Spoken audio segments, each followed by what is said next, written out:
저는 오늘 요한계시록 22장 12절에서 14절까지 말씀을 중심으로 보고 믿고 말하자라는 제목으로 하나님 말씀 나누겠습니다. 다 같이 한번 저를 따라해 보실까요? 보고 믿고 말하자.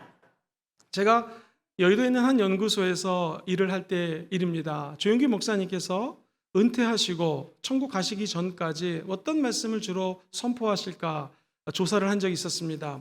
저희 연구원들이 함께 조사를 하다가 결론을 내렸습니다. 3가지 주제 키워드가 밝혀졌습니다. 한 번 더 따라해 보실까요? 보고, 믿고, 말하자.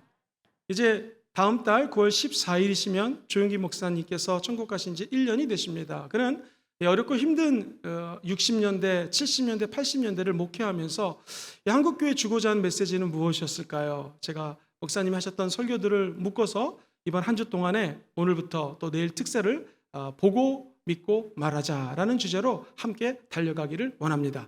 한 주 동안에 힘들고 어려운 이 시기를 하나님의 말씀과 기도로 돌파하는 저와 여러분 되시기를 주의 이름으로 축원드립니다. 오늘 성경 말씀은 12절에 이렇게 시작을 합니다. 보라고 시작을 합니다. 내가 속히 오리니 우리 예수님은 곧 오십니다. 그런데 우리 예수님 말씀하시기를 내가 줄 상이 내게 있어 각 사람에게 그가 행한 대로 갚아주신다고 말씀합니다. 사랑하는 성도님들, 이 고난의 시대, 어려운 마지막 때에 하나님의 아들을 바라보시기를 바랍니다. 특별히 12절 말씀 그대로 하늘의 상을 바라보십시오. 여러분, 상급 주시는 예수 그리스도를 바라볼 때 우리는 이 땅에서 힘을 얻어 살아갈 수가 있습니다. 성경의 결말이 바로 요한계시록 오늘 읽었던 22장 말씀입니다. 요한계시록을 잘못 오해하면 심판의 하나님, 잘못하면 우리를 심판하신다, 지옥에 보내신다가 주제가 아닙니다. 요한계시록 22장의 핵심은 뭐냐면 그 결말이 상급과 축복입니다. 요한계시록 주제 그대로 우리가 승리하는 만큼 하늘의 상급과 면류관이 기다리고 있다는 것입니다. 그러므로 예수 믿는 저와 여러분들의 미래는 찬란한 영광이 대기하고 있습니다. 천국에서 받을 상급이 있다는 것은 희망입니다. 굿뉴스입니다. 재림하는 예수님은 무서운 분이 아니라 저와 여러분들에게는 상을 주시는 분이심을 잊지 않게 되기를 주의 이름으로 축원드립니다. 올림픽에 나아갔습니다. 금메달 땄습니다. 얼마나 영광스러울까요? 금메달, 어떤 금메달인가 한번 조사를 해봤습니다. 조폐공사 조사에 따르면 금메달 제작 비용이 33만 원 정도가 된다고 합니다. 재밌는 것은 은메달은 92,000원, 동메달은 35,000원이라고 합니다. 좀 비싸죠. 그런데 실제 금메달의 무게는 146.5g인데 여기다가 대부분이 은이고요. 금을 갖다가 한두 개 받고 양쪽에다가 금으로 표피를 감싼 것이 금메달입니다. 그래서 정확히 얘기를 하면은 금이 66.5g밖에 안 되고요. 전체 92.5%가 바로 다 은입니다. 그러니까 나머지들은 사실은 동이라든가 조금 들어가 있고 금메달이 정확하게 얘기하면 다 금이 아니라는 것이죠. 은메달 무게는 149g인데 대부분이 은으로 되어 있고 동메달은 정말 제일 싼 것이 동메달입니다. 그런데 금은동 메달을 따면은 평생 동안 가지고 있습니다. 자랑이죠. 내가 금메달리스트라는 것입니다. 최근에 김연아 선수가 결혼을 하게 됐습니다. 그 남편 될 분이 목사님의 아들이라고 그래가지고 신문지상에 많이 나오지 않습니까? 금메달을 딴 김연아 선수 얼마나 좋은 선수로 우리가 기억을 합니까? 그런데 우리 크리스찬들이 기대하는 메달은 하늘의 면류관입니다. 가짜 금이 아닙니다. 정말 하나님이 정성껏 예배해놓은 면류관이 기다리고 있다는 것이죠. 아이언 사이드 목사님이 오늘 이 주제 말씀으로 설교를 했다고 합니다. 여러분, 하늘의 상급이 있습니다. 저도 저 하늘의 면류관을 바라보며 이렇게 설교하고 목회하고 있습니다 하고 열심히 설교했는데 성도 한 명이 온 거예요. 목사님, 저 목사님 설교에 실망했습니다. 아니 왜요 성도님? 목사님이 우리를 사랑하고 이렇게 헌신적으로 봉사하는 줄 알았더니 아니 목사님도 하늘의 상급, 하늘의 면류관을 바라보고 일하는 것이었습니까? 그렇게 따지더랍니다. 목사님이 말씀하셨습니다. 성도님, 제가 앞으로 받을 면류관이 어떻게 사용될지를 주목해서 잘 들으십시오. 면류관을 받으면 그 면류관을 예수 그리스도의 은혜 앞에 내려놓고 다시 그 면류관을 통하여 하나님께 찬양 올려드리는 것이 목적입니다. 사랑하는 성도님들, 신약 성경에는요 이 상급에 대해서만 무려 25번을 언급합니다. 4가지로 정리하면 상급이 정말 있는데 한번 따라해볼까요? 하나님은 상 주시는 분이십니다. 하나님 정말 상을 예비해 놓으셨어요. 여러분, 하나님께 나아가는 자는요, 반드시 그가 살아계신 것을 믿으셔야 됩니다. 하나님 지금 살아계신 거 믿으십니까?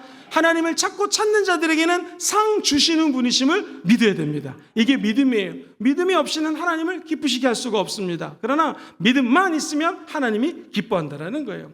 또 놀라운 것은, 그러면 목사님, 선교사님만 상이 크지 않겠습니까? 아니요. 각자 받을 자기의 상이 있습니다. 시작. 각자 받을 자기의 상이 있습니다. 1달란트, 2달란트, 5달란트 다 다른 은혜를 받았고 다른 은사를 받았습니다. 그런데 내가 하나님을 섬기면 각자의 받을 상이 존재한다는 것이에요. 그러므로 다른 사람의 은사, 다른 사람들의 상과 비교할 거 없습니다. 우리는 하나님이 주신 그대로, 내가 하나님께로 빚으신 모습 그대로, 나의 부족한 모습 그대로 아버지께 나아가 열심히 신앙생활 하시고 큰 상급을 받게 되기를 주의 이름으로 축원드립니다. 목사님, 그러면 구체적으로 그 상이 어떻게 받을까요?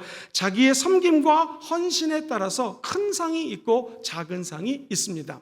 여러분, 제가 보통 꿈을 꿨다 하면 그렇게 잘 믿지를 않아요. 그런데 이 신성종 목사님이라고 한 분이 어느 날 기도하는 가운데 꿈을 꾼 얘기가 제 마음속에 아직도 크게 울림이 있습니다. 목사님은 이 템플 미국 대학교에서 PhD 철학 박사학위를 받으시고 평생 교수로서 또 큰 대형 교회 담임 목사로 사역하셨습니다. 어느 날 그분이 꿈을 꿨는데 세상에 평생 신학생 가르치고 목회하지 않았습니까? 자기가 천국에 갔더니 높은 곳이 아니라 한 5번째 정도 낮은 곳에 있더래요. 참고로 제일 높은 곳에는요, 하나님을 위해 죽은 순교자들이 포진하고 있더랍니다. 두 번째는 선교사님들이 그 자리를, 두 번째 자리를 차지하고 있더래요. 내가 하나님 위해서 평생 애썼는데 자기는 별로 높지 않은 모습을 보고 간절히 기도했습니다. 그래서 은퇴를 하신 그분이 인도에 짐을 다 싸가지고 선교사로 갑니다. 자, 이 목사님 왜 저 인도에 선교사로, 신학교 학장으로 가서 마지막 그 생명을 다하도록 복음을 증거했을까요? 그것은 이 땅의 상급이 아닌 하늘의 상급을 기대했다는 것입니다. 오해하지 마십시오. 하늘 가서 많은 상급 받아도 뭐 할 것입니까? 저 하늘에서 하나님의 영광을 참여하며 하나님께 예배드리고 우리가 받은 그 면류관을 다시 하나님께로 영광 올려드리는데 쓰임받는 저와 여러분 되게 될 줄 믿습니다. 이 상급을 성경에서는 면류관이라고 표현을 합니다. 더 놀라운 것은 이 면류관은 영원한 면류관입니다. 금메달, 은메달, 동메달은 아마 언젠가는 썩어질 것입니다. 근데 우리가 받을 상급은 영원한 상급인 것입니다. 성경은 면류관을 6가지로 얘기합니다. 한번 따라해 볼까요? 기쁨의 면류관, 영광의 면류관, 자랑의 면류관, 의의 면류관, 생명의 면류관, 승리의 면류관이에요. 다 승리하시기를 바랍니다. 요한계시록 21장 7절은 이렇게 얘기해요. 같이 읽어보겠습니다. 시작. 이기는 자는 이것들을 상속으로 받으리라. 나는 그의 하나님이 되고 그는 내 아들이 되리라. 이기는 자는 하나님이 준비한 상급이 있습니다. 상속을 받을 하나님의 자녀가 되었다는 것입니다. 그리고 무엇보다도 중요한 것은 하나님의 자녀의 축복을 받았다는 것입니다. 그렇다면 저와 여러분들이 섬기는 현장에서 조금만 더 노력하시고 조금만 더 기도하시고 하나님께로 조금만 더 가까이 나가시게 되기를 주의 이름으로 축원드립니다. 조금만 더 일하는 글이 있습니다. 그대가 받은 보수보다 조금만 더 일하십시오. 그대가 이만하면 되었다 생각하는 것보다 조금만 더 하나님께 드리십시오.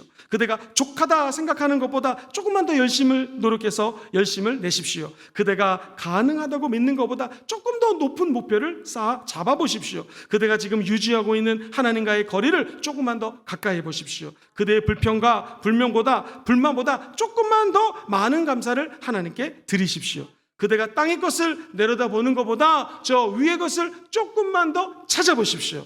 그곳에 하나님의 상급이 있다는 것입니다. 사랑하는 성도님들, 이 코로나19 때문에 조금씩 어려워지는 상황 속에서 신앙을 지키고 사는 것 참 어렵습니다. 또 세상 사람들과 만나 생활을 하다 보면 교회 나와 예배 드리는 것 가지고도 내 성령 충만함을 유지하기가 쉽지가 않습니다. 사랑하는 성도님들, 우리의 뜻대로 살아갈 수가 없습니다. 우리의 힘으로 못 살아갑니다. 오직 주님의 은혜로 살아간다는 것이죠. 우리가 받는 상급, 우리가 받는 면류관 따지고 보면 다 하나님의 은혜입니다. 그래서 요한복음 22장 21절 제일 마지막은 이렇게 대미를 장식하고 있습니다. 주 예수의 은혜가 너희 모든 자들에게 어떻게 해요?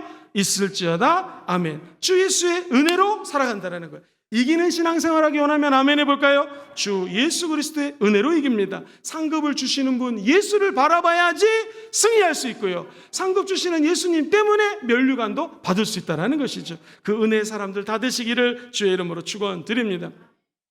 어떤 선교사님이 40년 동안 선교지에서 목숨 걸고 사역하십니다. 그리고 드디어 본국, 자기 고향 미국 땅으로 배를 타고 귀국합니다.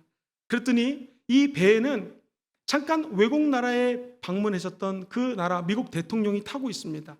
배가 한국에 도착했습니다. 사람들이 인사인회를 이루면서 대통령이 환영하고 막 태극기, 그 나라 국기를 흔듭니다.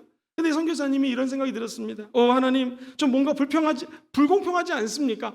40년을 선교한 저에게는 한 명도 환송하는 사람이 없고 환영하는 사람이 없고, 잠깐 이웃나라 갔다 왔던 대통령은 저렇게 환영하니 이거 참 마음이 너무나 씁쓸합니다. 그랬더니 이 선교사님 마음속에 성령님이 말씀하시더래요.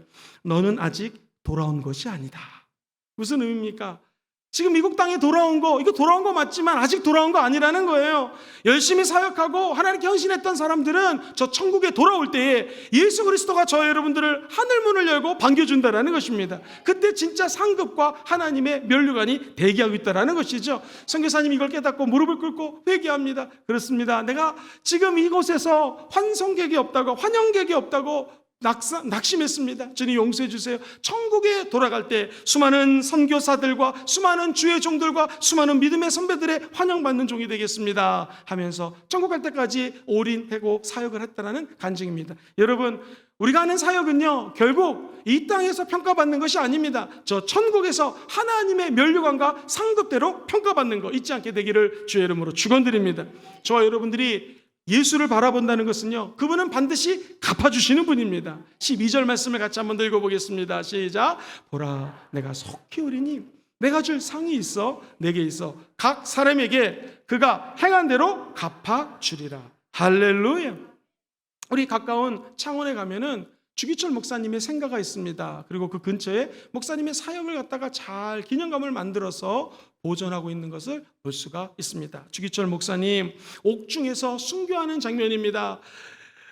순경들이, 일본 압제자들이 이야기하기를 못을 나무에다가 아주 길게 펼친 다음에 다 박습니다. 그럼 못이 밖으로 튀어나오지 않습니까? 그것을 거꾸로 덮어놓습니다. 주기철 목사에게 하도 예수를 믿는다고 하니 이 못 자국난 길을 걸어가라는 것입니다. 만약 신사참배를 갖다가 하지 않으면 이 길을 걸어가라, 예수를 부인하면 용서해 주겠다. 그때 주기철 목사님이 이런 고백을 합니다. 소나무는 살아있을 때 찍어야 그 가치가 있고 백합화는 아주 한창일 때 꺾어야 그 향기가 있는 것처럼 나도 늙어서 하나님 앞에 내 생명을 드리는 것이 아니라 가장 젊었을 때 이 생명을 주님을 위해서 드리겠습니다. 나에게는 일사가고 한 번 죽는 것 그것만 나에게 있을 뿐입니다 하면서 일제에 항거하며 신사참배에서 반대하며 생명을 거두갑니다. 사랑하는 성도님들, 사람이 못자국을 걸어가려면 한 발의 무게 중심을 그 못자국 난 그 곳으로 발걸음을 옮깁니다. 그러면 발바닥에 수없이 많은 못이 박히게 되겠죠. 그리고 무게중심을 옮겨서 다음 발로 올라가면 또 수없이 많은 고통이 기다리고 있습니다. 그때 이 목사님께서는 두말하지 않고 바지를 걷고 못귀리를 걸어갑니다. 서쪽하는 붉은 노을 영문 밖에 빛이 누나 본인이 작사 작곡한 찬송을 부르면서 그 험한 길을 걷습니다. 그 모습을 바라본 모든 순경들이 깜짝 놀랍니다. 아주 많은 길을 걸어가고 이제 이 목사님이 되돌아오려고 하니 순경들이 그만 걸으라고 얘기합니다. 결국 그는 48살에 옥중에서 이렇게 힘든 상황을 겪다가 죽게 됩니다. 순교하는 것이죠. 그러니 신성종 목사님이 바라봤던 그 천국의 높은 곳에 올라갈 만한 자가 바로 이 순교자 아니겠습니까? 질문을 드리겠습니다. 주기철 목사님이 왜 그 어려운 상황 속에서 순교했을까요? 나중에 영락교회 하나님의 사람으로 크게 썼던 한경진 목사님 템플상을 수상하면서 나는 죄인입니다. 왜냐하면 신사참배했기 때문입니다. 그 마음속엔 아직도 신사참배에 대한 죄에 대한 생각이 얼룩져 있었던 것이죠. 근데 주기철 목사님 신사참배하지 않고 하나님께 생명을 바칩니다. 이유는 한 가지, 저 천국에 면류관이 있다라는 것입니다. 상급이 있다라는 것입니다. 저와 여러분들이 이 땅에 살면서 저 천국의 상급을 바라보고 달려가시게 되기를 주의 이름으로 축원드립니다. 인생의 값어치는 기준을 어디다 두느냐에 있습니다. 믿습니다. 저 여러분들이 사람을 의지하고 사람에게 칭찬받고 사람에게 인정받고 사람들에게 높아지려고 예수를 믿는 것이 아니라 하나님을 바라보고 예수만 바라보고 천국 가는 날까지 이 신앙의 길을 다 달려가시기를 주의 이름으로 축원드립니다. 두 번째, 이제 예수 그리스도를 바라봤으면 믿어야 됩니다. 우리는 무엇을 믿어야 될까요? 우리 본문 13절에는 이렇게 이야기를 합니다. 같이 한번 읽어볼까요? 시작. 나는 알파와 오메가요, 처음과 마지막이요, 시작과 마침이라. 자, 이 말은 무슨 뜻이냐면 예수님이 자기의 이름 중에서 나는 알파와 오메가라고 얘기합니다. 그리스 말의 알파벳 처음이 바로 이 알파고요, 두 번째 마지막 제일 끝이 바로 이 오메가예요. 그래서 대부분의 강대상에는 강대상 목사님 말씀 설교하는 곳에 알파와 오메가가 세워져 있습니다. 이게 무슨 뜻이냐면 시작이 있으면 마침이 있죠. 창조가 있으면 이제 종말이 있습니다. 그리고 처음이 있으면 끝이 있습니다. 우리 다 같이 창세기 1장 1절을 암송하는 마음으로 외워볼까요? 태초에, 시작. 태초에 하나님이 천지를 창조하셨습니다. 자, 이제 그렇다면 이 태초에 천지를 창조하신 하나님이 맨 끝에 요한계시록 22장 21절에는 어떤 말씀을 주셨을까요? 같이 읽어보겠습니다. 시작. 주 예수의 은혜가 모든 자들에게 있을지어다. 아멘. 하나님으로 시작하고 예수님으로 마칩니다. 하나님이 창조하시고 예수님이 완성하십니다. 우리 예수님은 알파와 오메가라는 것은 우리 예수님이 우리 구원의 완성자가 되신다라는 거예요. 그래서 믿음의 경주를 하고 있는 저와 여러분들에게 히브리서 기자는 12장 2절에 이렇게 얘기를 하죠. 믿음의 주요 또 온전케 하시는 분이 계시는데 그분이 누구예요? 예수. 예수를 바라보자. 영어 성경에는요, 우리들의 눈을 예수 그리스도께 초점 맞추라는 것입니다. 그분은 왜 초점 맞추는가? 믿음의 경주를 하는 우리에게는요, 믿음의 주가 된다는 거예요. 믿음의 주라는 것은 알파란 말랑 똑같아요.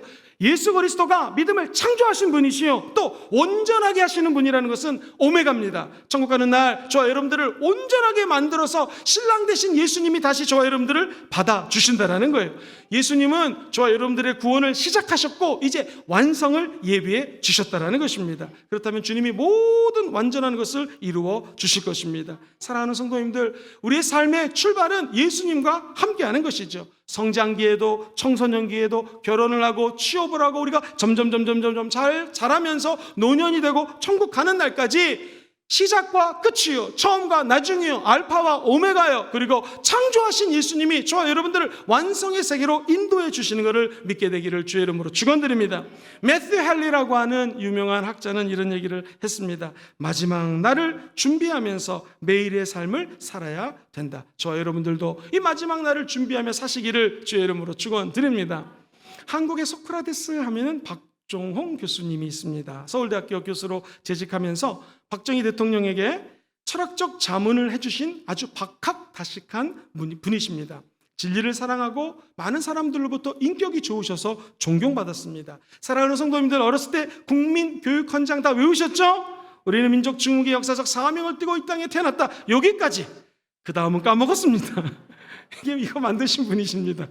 1976년 이분이 죽게 되었습니다. 마지막 운명을 하게 될 상황 속에서 수많은 제자들이 찾아왔어요.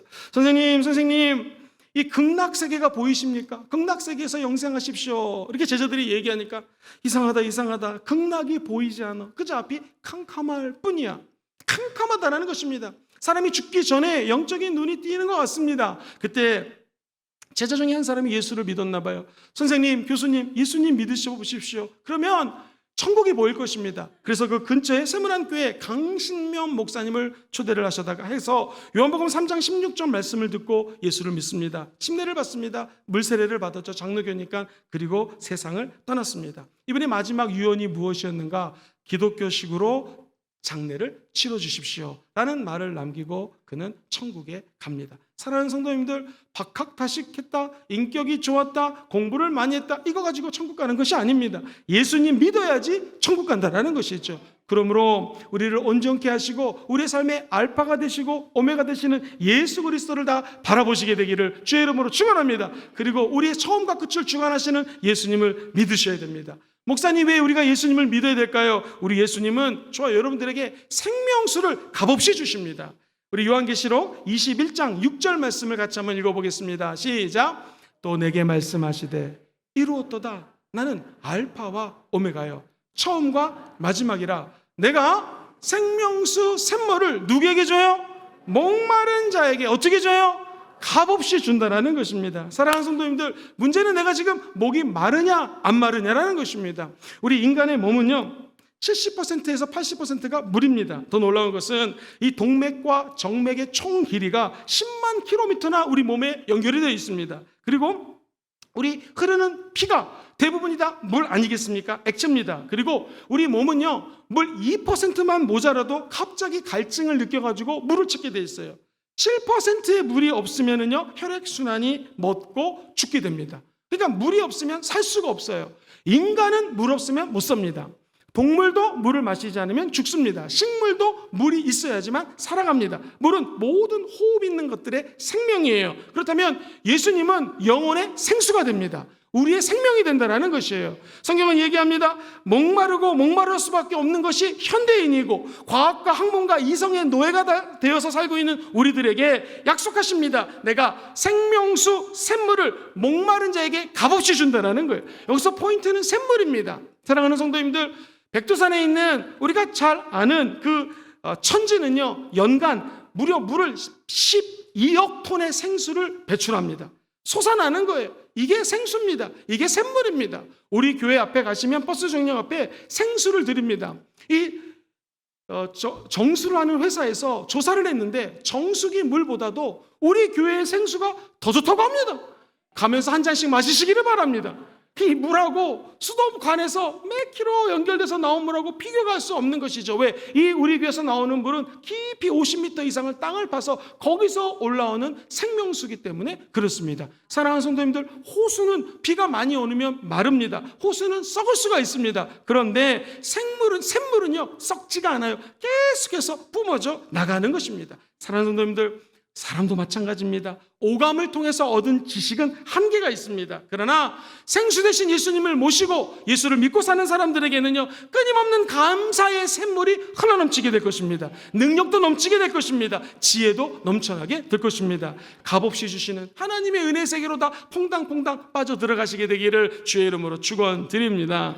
아프리카에 가면 빅토리아 호수가 있는데요, 얼마나 큰지 케냐, 탄자니아, 르완다, 우간다 각 나라들이 그 생명의 물줄기로 여기는 빅토리아 호수. 어느 날 가뭄이 왔어요. 그 큰 호수가 마르더랍니다. 그런데 오늘 성경에서 얘기하는 생명수 샘물은 마르지가 않습니다. 누구에게 줘요? 갈급한 자에게 준다라는 것입니다. 오늘 하나님의 영광을 갈급히 하고 성령을 갈급하며 사모하는 자에게는 생명수가 임하게 될 것입니다. 이제 우리가 예수를 바라보고 예수를 믿었으면 세 번째 한번 따라해 볼까요? 성령님과 함께 미래를 선포하십시오. 시작. 성령님과 함께 미래를 선포하십시오. 우리 다 같이 14절 말씀 읽어보겠습니다. 시작. 자기 두루마리를 빠는 자들은 이는 그들이 생명나무에 나아가며 문들을 통하여 성에 들어갈 권세를 받으려 함이로라. 자기 두루마리를 빠는 자들은 복이 있다고 얘기를 합니다. 이게 무슨 말입니까? 자기 두루마리를 빠는 사람들은 생명나무에 나아갈 수가 있고, 갑자기 예수가 우리 문이잖아요. 문이 활짝 열리면서 진로가 열리고 앞길이 열리는 거예요. 그리고 하나님의 나라에 들어갈 수 있는 영적인 권세가 임한다라는 것입니다. 많은 사람들이 순복음교회가 왜 이단이라고 손가락질했냐면 이 축복사상, 기복사상 때문에 그렇습니다. 성경은 얘기합니다. 순복음에서 강조하는 복은 자기 두루마리를 빠는 자들은 복이 있다라는 거예요. 이것은 영적으로 예수 보혈을 의지하여 지속적으로 회개하는 자들에게 축복이 있다라는 것입니다. 사랑하는 성도님들, 오해하지 마세요. 복받기 원하신다는 것은 먼저 십자가 앞에 나아가 우리의 죄를 내려놔야 된다는 것입니다. 지속적으로 회개하면 그때 하나님의 복이 임한다고 약속하는 것이죠. 그것이 물질의 복이건 건강의 복이건, 저 여러분들이 복음 받은 것은 아까 목사님이 내가 이 면류관을 받아서 다시 예수님 앞에 경배하기 위해서 면류관을 받는다라는 고백처럼 우리가 받는 모든 축복들이 다시 예수님께로 영광 올려드리게 되기를 주의 이름으로 축원합니다. 그래서 우리가 얘기하는 축복은 사명적인 축복이라는 거예요. 사랑하는 성도님들, 복 받으십시오. 누구에게? 예수의 보혈로 우리를 씻고 마음을 찢고 회개하는 자에게 영적인 복이 임합니다. 이 영혼이 잘되면 범사가 잘되고 강건한 은혜가 임하게 된다는 것이죠. 그래서 요한 1서 1장 9절에는 이렇게 우리에게 위로의 말씀을 주셔요. 같이 읽어볼까요? 시작. 만일 우리가 우리의 죄를 자백하면 그는 미쁘시고 의로우사 우리 죄를 사하시며 우리를 모든 불의에서 깨끗하게 하실 것이요. 할렐루야. 우리의 죄를 자백하기만 하면 주님이 용서하십니다. 왜냐? 그분은 의로우시고 저와 여러분들 너무나 사랑하기 때문에 우리의 죄가 동과 서가 먼 것처럼 진홍같이 우리의 죄가 붉을지라도 우리 예수님은 용서해 주시는 분이십니다. 이것이 복 중에 가장 큰 복인 줄 믿습니다. 이 세상에 제일 큰 복은 예수님과 동행하는 거예요. 임마누엘 복을 다 받으시기를 다시 한번 주의 이름으로 축원드립니다. 요한계시록 7장 14절 말씀을 예의주시해서 같이 읽어봅니다. 시작. 내가 말하기를 내 주여 당신이 하시나이다 하니 그가 나에게 이르되 이는 큰 환난에서 나오는 자들인데 어린 양의 피에 그 옷을 씻어 희게 하였느니라. 할렐루야. 환난에서 나오는 저와 여러분들 예수 그리스도 어린 양의 보혈에 씻길 수가 있습니다. 그리고 희게 될 수가 있습니다. 오늘 성찬주일입니다. 우리 신봉교회에서는 매달 첫 번째 주일 성찬 예배를 드리며 하나님께 나아갑니다. 뭘 의미합니까? 예수님이 십자가에서 갈기갈기 몸이 찢기시면서 이 살은 저 여러분들이 먹을 이 떡은 내 살이다. 이 살은 너의 죄를 용서하기 위해서 내가 십자가에서 찢긴 나의 살이라는 것입니다. 예수의 피는 무엇입니까? 저와 여러분들이 이 회개를 통하여 복을 받고 은혜를 받고 변화되어서 예수 증인되기 위해서 십자가에서 뚝뚝뚝뚝 흘린 선혈, 그 피가 바로 예수의 피라는 것입니다. 저와 여러분들이 예수의 살을 먹고 예수의 피를 마실 때에 저와 여러분들에게 향한 하나님의 놀라운 축복이 임하게 될 것이고 우리는 이제 하나님 앞에 겸손히 고백할 수 있습니다. 한번 따라해 볼까요? 주여 저는 죄인입니다. 주여 저는 죄인입니다. 저는 은혜가 필요합니다. 저를 긍휼히 여겨주십시오 라고 기도하는 사람은 참된 복 있는 자가 되게 될 줄 믿습니다. 죄에 대해서 애통하고 슬퍼하는 마음이 있는 자, 이 사람이 복 있는 자입니다. 정말로 복을 받기 원하시면 아멘 해볼까요? 우리 입술로 예수 피 때문에 거룩하게 되었음을 선포하셔야 됩니다. 거룩이 축복입니다. 성결이 복입니다. 그러므로 성결하게 하시는 유일한 예수 그리스도의 은혜 안에 젖어들어서 다 사시게 되기를 주의 이름으로 축원드립니다. 이제 두 번째로 우리는 뭘 선포해야 될까요? 한번 따라해 보시죠. 치료를 선포하십시오. 이 아프리카 가면은 한 부족이 있는데요, 나무가 자라다가 잘못 자라요. 이 동네에 유익이 안 됩니다. 그러면 온 마을에 있는 사람들이 모여가지고 이 나무에게 소리칩니다. 넌 살 가치가 없어. 나는 널 사랑하지 않아. 차라리 죽여버려 라고 그 나무를 저주합니다. 놀라운 것은 마을 사람들이 주는 상처 때문인지 그 나무는 자라다가 시들시들 죽더라는 것입니다. 사랑하는 성도님들, 우리 입에는 놀라운 권세가 있습니다. 철학자 하이데거는 말은 존재의 집이라고 합니다. 사람이 하는 말을 가만히 들어보면 그 사람이 어떤 존재인지를 알 수 있다는 것이죠. 그렇다면 하나님은 우리 말에 어떤 은혜를 주셨을까요? 저와 여러분들이 말하는 곳에 치유하는 생명력이 있습니다. 자, 예를 들어보겠습니다. 잠언서 15장 4절입니다. 시작. 온순한 혀는 곧 생명나무지만 패역한 혀는 마음을 온순한 혀, 이게 우리 말이죠. 온순한 혀는 생명나무라고 되어 있습니다. 자, 또 하나 말씀을 드립니다. 잠언서 16장 24절 같이 읽어봐요. 시작. 선한 말은 꿀송이 같아서 마음에 달고 뼈에 뭐가 돼요? 양약이 된다.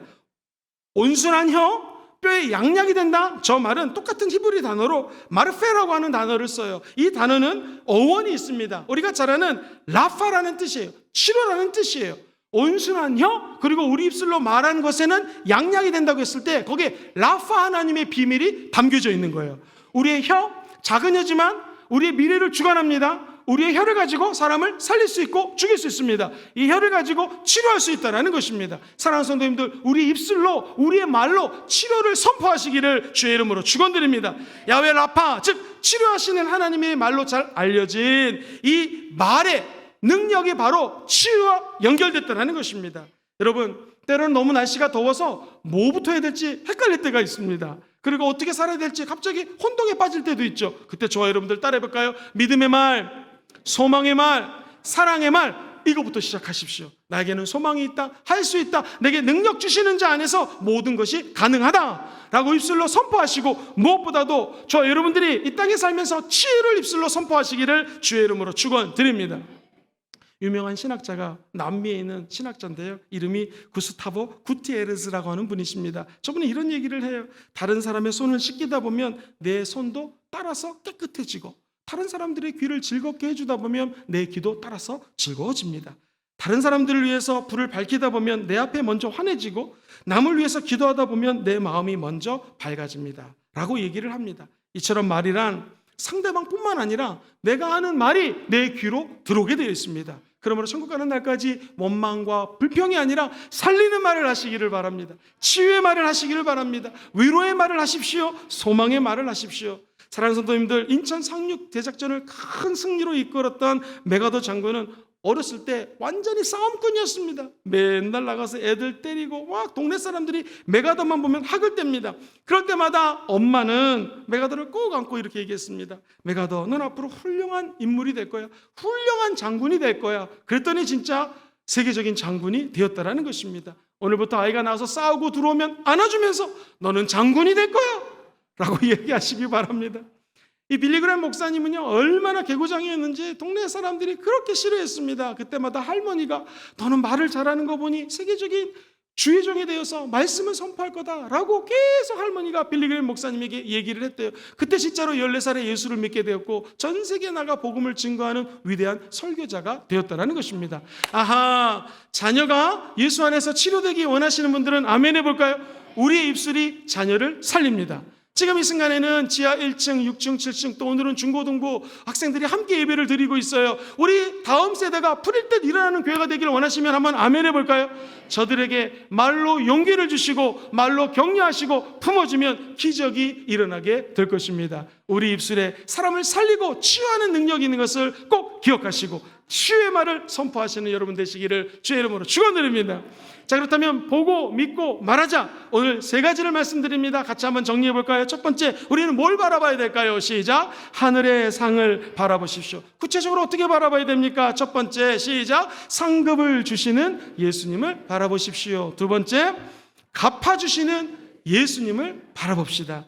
자, 큰 두 번째입니다. 우리 예수님을 믿어야 되는데 어떤 예수님이신가요? 시작. 인생의 주관자이신 예수님을 믿으십시오. 알파와 오메가, 시작과 끝, 처음과 나중 되시며 우리 인생을 주관하시는 예수를 믿게 되기를 주의 이름으로 축원드립니다. 우리 예수님은 생명수 샘물을 아낌없이 주시는 분이심을 믿으셔야 됩니다. 저수지가 아닙니다. 샘물입니다. 끝까지 솟아오르게 될 것입니다. 우리에게 필요한 것 마중물입니다. 조그만 물을 갖다 집어넣으면 펌프질을 하면 생수가 쏟아나오는 어렸을 때 음음을 기억나시죠? 오늘 그 마중물의 시간입니다. 사랑하는 성도님들, 우리를 드리면 하나님은 천배만배로 대갚아 주실 것입니다. 마지막 세 번째, 성령님과 함께 미래를 선포하십시오. 구체적으로 어떻게 선포해야 될까요? 첫 번째 읽읍시다. 시작. 선교를 선포하십시오. 두 번째, 치료를 선포하십시오. 이 놀라운 은총이 여러분 삶에 함께 하시기를 주의 이름으로 축원드립니다.